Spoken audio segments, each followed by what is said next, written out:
The use of humor in comics is not something new.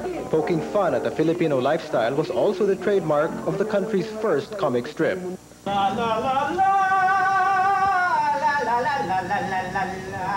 Kengkoy. Unang lumabas si Kengkoy sa Liwayway magazine noong January 1929. Siya ay likha ni Antonio Velasquez, ang tinaguriang ama ng comics sa Pilipinas. Paano po nasimula ng Kengkoy? Isang araw, sabi nung may-ari ng Manag Place, nag-resigning ka yung isang artist doon sa art department, maraming trabaho.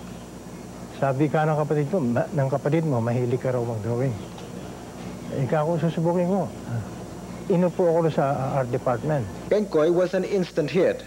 Readers fell in love with his smug and easygoing Filipino of the American period, mouthing American expressions and dressing himself in the latest and flashiest outfits. His general outlook in life, though, was down to earth and very Filipino. Paano ba si Kengkoy? Anong klaseng tao siya? Natural na katulad natin, masa. Masa. Ang ama niya si Manteroy, nanay niya si Aling Machay. Si Aling Machay, handpick yung kanyang asawang si Manteroy, payat. Si Aling Machay, kataba-taba. Yung contrast na ganun. Si Rusing ang nililigaw ni Kengkoy, siya ang gusto niya. Si Rusing naman, hindi mapagmataas na tao na babae na hindi siya mapagpintas sa pagkatao ng isang tao. Basta kung ano yung nanggagaling sa kalooban niya, yun ang kanyang paniwala at kilos, pag-uugali.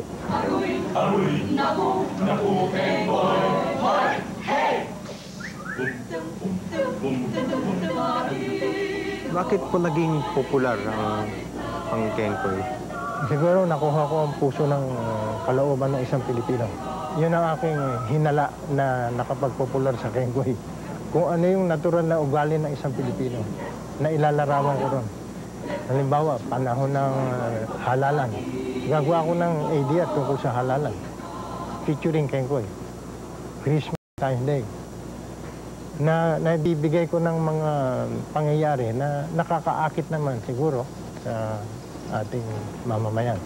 Pinagkakaloob sa itong tanda ng pagkilala kay Antonio S. Velasquez. Recently, the Cultural Center of the Philippines honored Velasquez for his significant contribution to the development of comics in the country. A continuing exhibit of his works was also put up.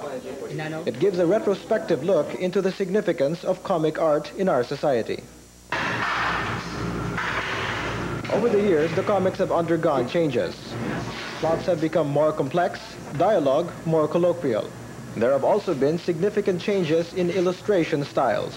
Sa technique ng illustration, siyempre, ang details, ibang-iba. Halimbawa, noong araw, kung gumawa mga illustrator natin, lalo na kung ako mag-direction, gusto ko meron long shot, parang pelikula. Ngayon, hindi mo na magagawa yun. Close-up, ulo-ulo na lang ngayon. Minsan, mata lang nakalagay na ngayon sa isang frame, eh. Naka may balon, eh. Madali yun. Biro mo naman, twice a week or weekly. Meron ba kayong nakikitang pagbaba? Before nga, ang mga ang mga readers natin, nasisiyahan sila dun sa mga fantasy. Barbell, mga ganon, yung mga Darna. Pero, itong bandang huli na, yun na nga, mas nahihilig na sila sa drama kasi daw ang drama down to earth, yun nga, mas realistic. Readers were more geared to seeing slapsticks in humor. But I guess with the exposure now of different media, the public has been a little more discriminating. The cartoons now are more appreciated than before. Where before it has been taken for granted as just a piece to while away the time, especially now in editorial cartoons, no? They begin to realize that the cartoon is not only there to entertain, but also to get an opinion. Today, more and more people are reading comics magazines, just like these. Figures show that close to 1 million Filipinos buy at least one magazine a week. At a cost of 3 pesos a copy, that's a real entertainment bargain. Ganda kasi nakakalibang din, tsaka may nakukuha kang aral. Pag hindi ako makatulog, comics ang hinahanap ko. Siguro mga 20 comics kulang sa akin sa isang araw. Hindi ba kung nagsasawa ang mga tao sa mga comics dahil ika nga, mga, let's say, pare-pareho yung mga storyline, yung mga tema, Siguro kung sasawa, hindi dadami. Alam mo, before, ang comics siguro mga around 12, ano lang yan, titles eh. Ngayon, tila mga 100 na or more. At si Kengkoy ay popular sa lahat ng piginan. Ukulele tangan, wali mo inaawitan. Ayan siya sumasayaw, maraway anong kaslaw. Sumasabog ang laway, walang tigil ang pagungal. Aruy, aruy, naku, naku, Kengkoy. Stay tuned for more after these messages.